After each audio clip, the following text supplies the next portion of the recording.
Good morning সবাইকে। শুভ পঞ্চমীর প্রীতির শুভেচ্ছা, অভিনন্দন, ভালোবাসা সবাইকে আমার তরফ থেকে। যাই হোক, পুজো তো সবার জন্য তো সব রকম সমান কাটে না। তো আমি এখন রেডি হলাম আর কি, ডিউটিতে যাব। তো এবার পুজোয় ছুটি পাইনি, বাড়িতে যেতে পারছি না। তো দীর্ঘ 2 বছর ধরে পুজোই দেখতে পারি না। আগের বছরও পুজোই বাড়িতে যেতে পারিনি, বাড়িতে ঘুরতেও পারিনি, বন্ধুদের সাথে পুজো কাটাতে পারিনি। এবারও সেম একই পরিস্থিতি। যাই হোক, সবাই এনজয় করো, আনন্দ ফুর্তি করো পুজোর এই 5টা দিন। পুজো তো সবার সমান কাটে না।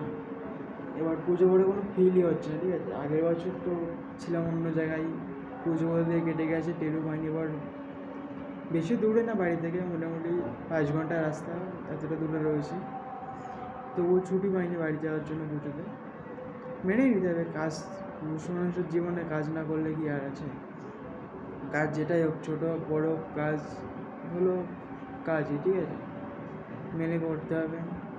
তোমরা এনজয় করো, আনন্দ ফুর্তি করো পুজোতে, বন্ধুদের সাথে করো, গার্লফ্রেন্ডের হাতে হাত রেখে পুজোর 5টা দিন উপভোগ করো প্রত্যেকটা মুহূর্ত।